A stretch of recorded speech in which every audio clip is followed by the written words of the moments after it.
अस्सलाम वालेकुम जी। आज का दिन पेशावर ज़ल्मी के लिए बहुत बुरा रहा और मुझे समझ नहीं आ रही ये किस किस्म की टीम सेलेक्ट की गई, ड्राफ्टिंग में कैसे प्लेयर लिए गए। अगर आप पेशावर ज़ल्मी की पूरी टीम देखेंगे तो आपको ये ज़रूर नज़र आएगा इसमें तो बॉलर ही भरे हुए हैं, बैट्समैन तो नज़र ही नहीं आते। अब मुझे एक बात बताएं, सबसे पहले तो मैं बात करता हूँ इसकी साहिबजादा फरहान की। आउटस्टैंडिंग 100 की है, ज़बरदस्त बैटिंग की है। डोमेस्टिक में भी टी20 में 300 कर चुका है, पीएसएल में भी ये एक और 100 की है, 400 वो कर चुका है। इस जैसे बंदे के साथ खुलेआम ये नाइंसाफियां करते हैं। ये वही साहिबजादा फरहान है जिसको लास्ट ईयर न्यूजीलैंड का टूर था, छठे छठे पांचवें छठे नंबर पे बैटिंग करवाई जा रही थी। उसके बाद बोला गया जी ये तो टैलेंट ही, तो प्लेयर ही नहीं है। सही है, वो हसन नवाज जैसे बंदे को टीम में ला ला के और जो पर्चियों को टीम में ला के खिलाते हैं। ये प्लेयर ऐसा है, टैलेंट इतना जबरदस्त, कमेंटेटर भी इतनी जबरदस्त तारीफ कर रहा है। भाई क्या मतलब, ये वो प्लेयर हैं जिनके पीछे बोलने वाला नहीं। अगर इनको एक तो गलत नंबर्स पे पाकिस्तान टीम में खिलाया जाता है, उसके बाद ये वो प्लेयर है जिनको 2-4 मैच दिए जाते हैं, उसके बाद घर भेज दिया जाता है। भाई अगर दूसरों को कंटिन्यू मौके मिलते हैं लड़कों को, तो फिर इसको क्यों नहीं मिलना चाहिए? ये 100% इसको टीम में आना चाहिए। और एक पाकिस्तान के दुनिया में एक सबसे बड़ा मजाक हुआ आज, ये सबको पता है और मैं हर जगह ये बताना चाहता हूँ। आपका अलीम डार साहब अंपायरिंग कर रहा है, मतलब यानी हाल देखो, मतलब मजाक बना हुआ है। वो एक तो सिलेक्टर बना हुआ है, जो कोई सर पैर नहीं था उसको सिलेक्टर बना दिया इस क्रिकेट बोर्ड ने। वो सारी जिंदगी उसने अंपायरिंग की, उसको सिलेक्टर बना दिया। उसके बाद वो ये वहाब रियाज की तरह सारे काम करना चाह रहा है। और हमारा बोर्ड में जितनी भी नौकरी करते हैं सारे काम करना चाहते हैं, टीवी पे बैठते हैं, बोर्ड में भी हैं, नौकरियां भी हैं, मेंटोर भी हैं, सब कुछ है। ये भी सिलेक्टर भाई साहब है और जो कि गलत बना है और आके अंपायरिंग कर रहा है आज। ठीक है, हाल चेक करो, इस दुनिया का मजाक चेक करो। और इसी मजाक के सामने 100 किया है साहबजादा फरहान ने। ठीक है ना? तो इसको अगर नहीं खिलाना तो कह देंगे फील्डर अच्छा नहीं है, ये नहीं अच्छा वो, क्योंकि पर्चियां लगती है ना इस मुल्क के अंदर, डंडों के बगैर तो काम चलता ही नहीं है। तो वो बेचारा, उसके पीछे कोई बोलने वाला नहीं होगा, लेकिन उसने सही चमाटा मारा मुंह पे, सही बोलती बंद की सबके साथ कि मेरे साथ खुलेआम जो है वो नाइंसाफी हो रही है। इस्लामाबाद की तरफ से ये वाहिद प्लेयर जो एक्स्ट्रा ऑर्डिनरी नजर आया पूरे मैच के अंदर। बैटिंग आती है पेशावर की, और आपको पता है हम कब से कह रहे हैं, टूर्नामेंट शुरू होने से पहले कह रहे हैं, पेशावर जल्मी की ना बॉलिंग है ना पेशावर जल्मी की बैटिंग है। और वही हुआ, उस बॉलिंग ने दिखाया। आपके मोहम्मद अली साहब पेशावर, अली रजा नया बच्चा, कोई डोमेस्टिक नहीं, कोई कुछ भी नहीं, अंडर 19 खेला इतने बड़े प्लेटफॉर्म पे। अब उसकी कुट लग रही है, उसकी मार लग रही है, उसको कुछ भी समझ नहीं आ रहा, तो इसमें उसका कसूर थोड़ी है। ना वो डोमेस्टिक क्रिकेट प्रॉपर तरीके से खेला हुआ, ना उसको बॉलिंग का पता है, खुला डुल्ला मार तो पड़ेगी ना। ठीक है, अब अगर उसने क्रिकेट खेली हो, उसके पास पेस भी है, तकरीबन 140 प्लस जाता है वो। ठीक है, उसके पास पेस भी है। अगर इस पेस के साथ आप खुली डुली मार खाओगे तो आपका दिमाग ही इस्तेमाल नहीं कर रहे। देखें, जब आपकी मार लगती है, और आजकल के क्रिकेट में फास्ट बॉलर हो या स्पिनर हो, आपके पास जब चार चार पांच पांच वैरायटीज नहीं है, आप पकड़े जाएंगे आराम से।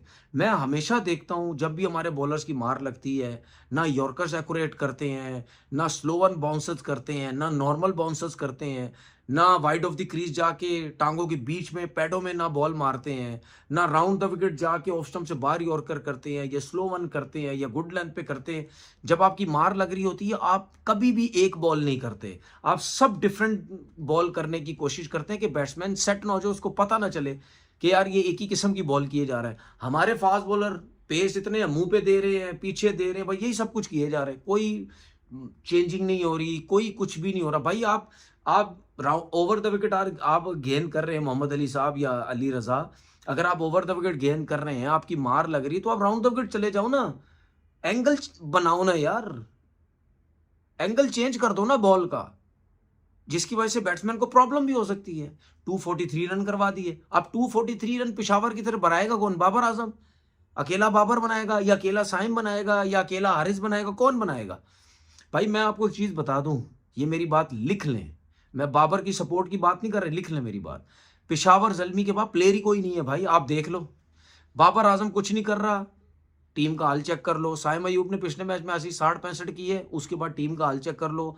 मोहम्मद हारिस आज 100 मिस किए, 80 कुछ बनाए, लेकिन अच्छी बैटिंग कर रहा था। लेकिन हारिस के ऊपर भी कोई एतबार नहीं है कि यार वो पता नहीं क्या करेगा। कहने का मकसद ये है कि इस टाइम आपके पास ऊपर के दो दो प्लेयर हैं जो बाबर और साइम। अगर ये बड़े रन्स करेंगे तो इनकी टीम रन्स करेगी, ये कुछ नहीं करेंगे तो टीम बिल्कुल कुछ नहीं करेगी। अगर पहले भी बैटिंग ये टीम करती है, ये दोनों जल्दी आउट हो गए या इनमें से एक भी जल्दी आउट हो गया, इनकी टीम 170-80 से ज्यादा रन नहीं करेगी और वो चेस भी करवा देगी, क्योंकि इनके पास मिडिल ऑर्डर में कुछ है ही नहीं।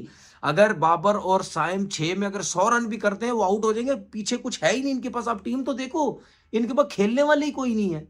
तो पता नहीं क्या ड्राफ्टिंग में बैठ के इनके ऑनर्स जो है या इनके कोचिंग स्टाफ है या लोग क्या टीम सेलेक्ट करते हैं, मेरी जो है वो समझ से बाहर है।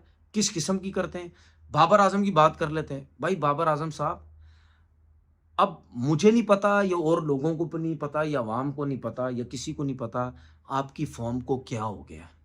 मुझे अब ऐसा लगने लग गया कि आप डर के बैटिंग कर रहे हो। आप आते हो, आप डरते हो। मतलब यानी आप अब जब बैटिंग करने आ रहे हो, ये फील ही नहीं होता कि यार आप 50 भी कर पाओगे। ये हाल बाबर आजम का होता जा रहा है। भाई आपको इस मुश्किल हालात से निकलना पड़ेगा। बाबर आजम, अगर आप इस मुश्किल हालात से नहीं निकले और आपने अगर पीएसएल के मैचेस में रन्स नहीं करे किए, अभी 8 मैचेस शायद बाकी हैं, आपने नहीं किए, तो फिर आप कहां जाओगे? आप कैसे इस शेल से बाहर निकलोगे यार? या तो आप अब एक प्लान कर लो कि अगर आपसे रन्स नहीं होते तो आप कुछ टाइम के लिए क्रिकेट से दूर हो जाओ। छोड़ दो बल्ला बॉल, छोड़ दो। मैं आपको सही बता रहा हूं, क्योंकि इस वक्त आप हर काम करके देख रहे हो। आपको रेस्ट भी करवाया जा रहा है, आपको खिलाया भी जा रहा है, आपको मतलब यानी जाहिर सी बात, आपने इतने रन्स किए उस वजह से आपको पूरे पूरे मौके भी दिए जा रहे हैं। लेकिन आप ऐसी ऐसी बॉलों पे आउट हो रहे हो, चाहे स्पिनर हो चाहे फास्ट बॉलर हो। मतलब कोई यकीन नहीं कर पा रहा कि यार यही बाबर आजम है, ये वो बाबर आजम है जिसने आते ही इतने अरसे से इतने खुले डुल्ले रन्स किए, कोई रोक नहीं पा रहा था। अब बाबर आजम को 2.5-3 साल से क्या हो गया? हर फॉर्मेट में उसको मुश्किल हो रही है। 100 कहीं भी नजर नहीं आ रहा ना। चले T20 के तो मैं मानता हूं मुश्किल 100 होता है ना, टेस्ट क्रिकेट में नजर आ रहा है ना, वनडे क्रिकेट में नजर आ रहा है। अगर T20 भी खेलता है वहां भी वो नहीं। लास्ट ईयर कितना आला सीजन गया, इस ईयर मैं मानता हूं शायद अभी 8 मैच है, शायद किसी मैच में कुछ 1-2-3 मैचेस में आप कुछ कर दे। लेकिन बाबर आजम, अगर आप नहीं रन्स करेंगे, आपके ऊपर इतना प्रेशर आ जाएगा कि आपको खुद भी समझ नहीं आएगी कि मैं क्या करूं। तो मुझे अब ऐसा फील होने लग गया है कि यार अब पता नहीं बाबर कैसे फॉर्म में वापस आएगा। कैसे वो जो बैटिंग किया करता था, ये 100 करता था। मतलब यानी एक बाबर की एक रेपुटेशन होती थी। तो भाई आप कम से कम अपनी टीम के लिए रन्स करो। भले टीम जितने भी रन्स बनवा रही है बॉलर्स, जब आपकी बैटिंग आती है आप इतने रन्स तो करो कि दूसरा बोले कि यार नहीं यार, इतने रन्स बनवा दिए, वो अकेला क्या करेगा, या साइम उसके साथ क्या करेगा, या और प्लेयर्स क्या करेंगे। लेकिन अब ऐसा नहीं होना चाहिए कि यार आप 2 मैचेस में बिल्कुल ही जीरो और एक, आगे चल के पता नहीं क्या होगा। अगर आगे चल के बाबर साहब, अगर आप 1-2 मैचेस में इसी तरह 10-10, 15-20 पे आउट हो गए तो आपके ऊपर प्रेशर आ जाएगा। तो इसको वापस लाओ यार। मुझे एज अ क्रिकेटर मुझे नहीं समझ आती, क्योंकि इस वजह से समझ नहीं आती क्योंकि मैंने अपने क्रिकेटिंग कैरियर में मैंने इतना इतना बड़ा गैप परफॉर्मेंस का मैंने नहीं किसी का देखा। मैंने नहीं देखा किसी का कि इतनी बुराई, इतना बड़ा गैप हो जाए, मैंने नहीं देखा। और प्लेयर्स भी देखें लेकिन इतना बड़ा गैप नहीं देखा। तो ये बाबर को खुद कुछ ना कुछ सोचना पड़ेगा कि मैंने अब इस चीज से कैसे बाहर आना। भाई लोग वेट कर रहे हैं।